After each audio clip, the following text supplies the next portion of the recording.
అయ్యో 1000 మంది వెళ్తా ఉన్నారు, ఆ 1000 మంది ఈ ద్వారం గుండా వెళ్ళటానికి అవుతుందా? పక్కన చూడు ఎంత పెద్ద ద్వారం ఉందో, అక్కడ మనం వెళ్ళాలి అని వెళ్తారు. సరే, ఈ ద్వారం ఏమో చాలా వెడల్పుగా ఉంది, వెళ్ళిపోతారు. కానీ వెళ్ళిన తర్వాత అక్కడేముంది ముందు, అది జాగ్రత్తగా గమనించాలి కదా. ముందున్న ఇరుకుని గురించి ఆలోచన చేస్తున్నారు తప్ప, ఆ ఇరుకును దాటుకుని వెళ్ళిన తర్వాత ఈ ఇరుకులను పడిన ఆ యొక్క ఏదైతే ఉందో వేదన, బాధ, లేకపోతే ఆ సమస్య, ఇబ్బంది ఉందో అది దాటుకొని వెళ్ళిన తర్వాత విశాలత ఉందని చాలా మంది మర్చిపోతూ ఉన్నారు. అంటే ఇరుకుకు సంబంధించినటువంటి వాటిలో పోరాడటం విషయంలో మనం చాలా బలహీనమైపోతాం. హల్లెలూయా. కాబట్టి మనము ఆత్మీయ జీవితంలో మంచిగా చక్కగా పోరాడాలి. ఒక వాక్యాన్ని చదువుకుందాము. లూకా సువార్త 11వ అధ్యాయము 24వ వచనాన్ని ఒకసారి చదువు. పిలువబడిన వారు అనేక మంది కనుక ఏర్పరచబడిన వారు కొద్ది మంది. వాళ్ళకి నేను చెబుతున్నటువంటి మాట ఏంటంటే చాలా జాగ్రత్తగా గమనించండి అని అంటున్నాడు. అవునా? ఇక్కడ దేవుని వాక్యము చాలా స్పష్టమైనటువంటి మాట మనం చూస్తూ ఉన్నాం. ఏమని చెబుతూ ఉన్నాడు? ఇంకొకసారి చదువుకుందాం ఆ మాట. ఆయన వారిని చూచి చాలు, ఇరుకు ద్వారం ఏదైతే ఉందో మీరు అక్కడ ముందుకు వెళ్ళటానికి పోరాడండి. మీ ఆత్మీయ జీవితంలో అపవాది కలిగించు ప్రతి ఇరుకులో కూడా పోరాడటము మీరు నేర్చుకోవాలి.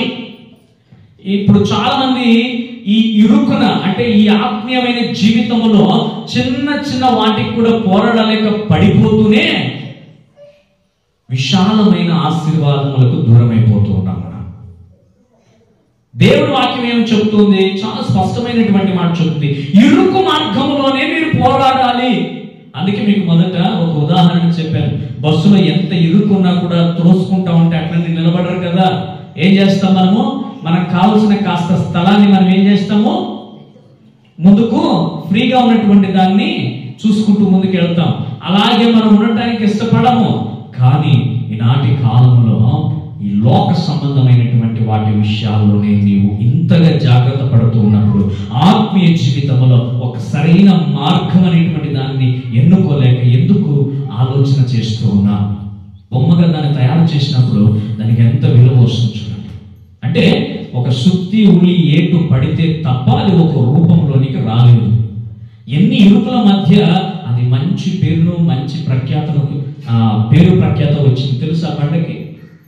అది నార్మల్ గా ఉన్నప్పుడు ఏం లేదు, అంటే పోరాడుతున్నప్పుడు ఏమి దానికి పేరు రాలేదు. అర్థమవుతుందా?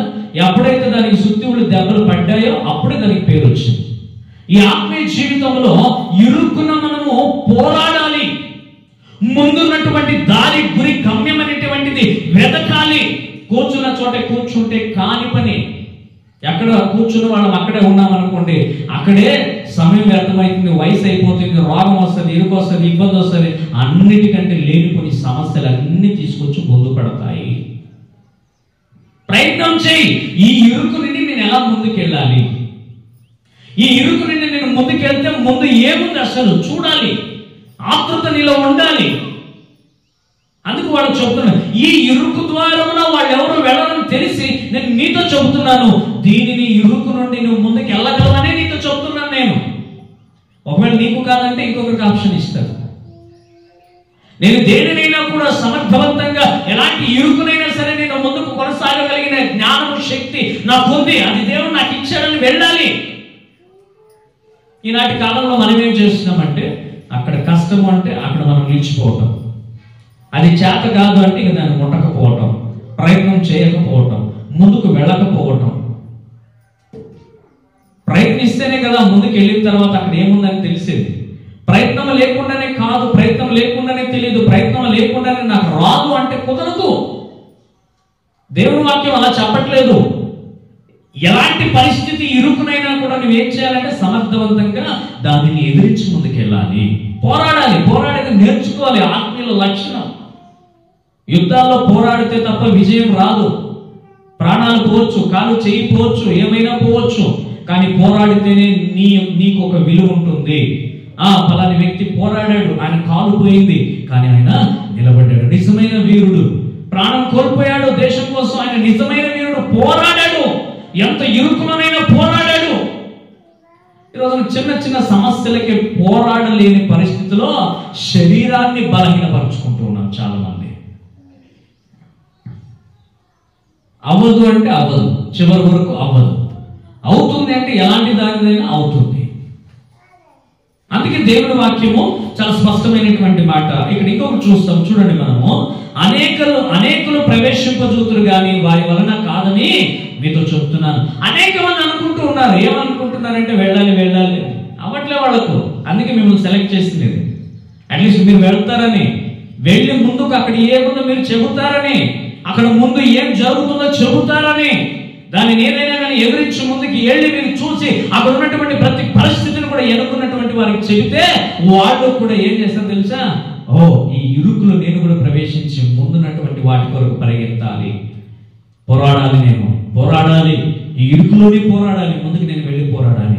ఇక్కడ పోరాడితే ముందుకు వెళ్ళిన తర్వాత మంచి విశాలమైనటువంటి స్థలం ఉంది.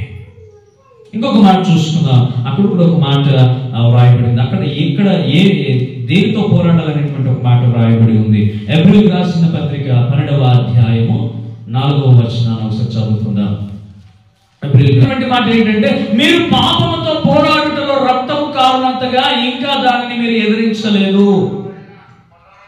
నేను గనుక పోరాడినట్టు నేను చేసినంతగా ప్రతి చిన్న పని కూడా మనము ఏం చేసుకోకూడదు, హెచ్చించుకోకూడదు. దాన్ని ఏం చేసుకోవాలంటే అలవాటు చేసుకోవాలి. ఇక్కడ ఏమంటున్నాడు తెలుసు భక్తుడు, అపోస్తలుడైనటువంటి పౌలు చెబుతున్నాడు, మీరు పోరాడుతున్నాం. ఏ రక్తం కారంతగా ఏమైనా పోరాడారా మీరు? ప్రతిదానికి నేను చేసినాను, నేను పెట్టినాను, నేను పోరాడినాను, అది కాదు. నిజమైనటువంటి పోరాటము పాపముతో నువ్వు పోరాడాలి. ఆ పాపము నిన్ను అంటకుండా పోరాడాలి. నీ కొనుల ద్వారా, నీ మనస్సు ద్వారా, నీ నడవడిక ద్వారా, నీ ముట్టుట ద్వారా ప్రతి విషయంలో పాపముతో నీవు పోరాడి శుద్ధిరాలుగా నిలబడగలగాలి. అది నిజమైన పోరాటం. ప్రతి చిన్నదానికి పోరాటం అంటే కుదరదు. అయ్యా నేను ఎంత చేశాను తెలుసా? అయ్యా నేను ఎంత పోరాటం తెలుసా? నేను ఎంత పని చేశాను? నేను ఎట్లా పోయాను? నేను ఎట్లా తిరిగాను? నేను ఎట్లా పరిగెత్తాను తెలుసా? అయ్యా ఎంత పోరాడాను? ఓయమ్మ, హల్లెలూయా. పోరాటము అంటే, పరిగెత్తటము అంటే అది కాదండి. నీ శరీరమును పాపం అనేటువంటిది అంటకుండా జాగ్రత్తగా కాపాడుకోవాలి. అది నిజమైన పోరాటము. బురదున్నప్పుడు ఎంత జాగ్రత్తగా వెళ్తామో, ఎందుకు? పక్కన బురద ఉంటుందని ఎందుకు జాగ్రత్తగా వెళ్తాం? పడతాము కాదు, అది ఎక్కడ మీద పడుతుందో అని. అర్థమవుతుందా? ఎంత జాగ్రత్తగా, తెల్ల బట్టలు కాదు, మామూలు బట్టలు వేసినా కూడా ఎంత జాగ్రత్తగా వెళ్తాము. ఒక చిన్న బురద పడటానికి ఇంత జాగ్రత్త తీసుకునేటువంటి మనుషులు పాపం ఎక్కడ వచ్చి పడుతుందని మట్టుకు జాగ్రత్త తీసుకో. దానిని ఉతికితే మళ్ళా పోతుంది, ఇది ఉతికితే పోదు, మొత్తం నిన్ను నాశనం చేస్తుంది. పాపానికి అవకాశం ఇస్తే అది పక్వమై మరణము వస్తుందని దేవుని వాక్యం చెప్తోంది. హల్లెలూయా, హల్లెలూయా. బురద అంటితే పోవచ్చు, ఇంకొక అంగి కొనుక్కోవచ్చు, ఇంకొక చీర కొనుక్కోవచ్చు. పాపం ఒకసారి అంటుకుంటే ఏమి చేయలేవు. మరణమే శరణం. మరణం నుండి మరలా తప్పించుకోవడానికి కుదరదు. పాపము తీసుకొని వచ్చేది మరణమే, జీవము కాదు. అలాంటి పాపాన్ని ఏం చేయాలంట? ఎదురించి పోరాడాలంట. నేను అందుకే మీకు చెప్పాను, కనుల ద్వారా, నడవడిక ద్వారా, ఆలోచన ద్వారా, మనస్సు ద్వారా ప్రతి విధమైనటువంటి వాటన్నిటికీ అంటకుండా, ఆ పాపం అనేటువంటిది నీకు సోకకుండా ఎప్పుడు నువ్వు జాగ్రత్త పడతావో, హల్లెలూయా, అదే నిజమైన పోరాటం. బైబిల్లో యోసేఫ్ గారు చూస్తారు, అవునా? ఆయన ఎక్కడి నుండి పారిపోయాడంట? పాపము నుండి పారిపోయాడంట. ఎంత గొప్ప చూడండి అసలు. సంసోను పాపానికి అవకాశం ఇచ్చి నాశనమై చనిపోయాడు, మరణించాడు. అక్కడ చూస్తున్నాం అతన్ని. బలవంతుడు, మంచి గొప్ప ధైర్యం కలిగిన వాడు, శక్తి కలిగిన వాడు. యోసేపు అంత బలం కలిగిన వాడు కాదు, కానీ పరిశుద్ధత కలిగిన వాడు. హల్లెలూయా.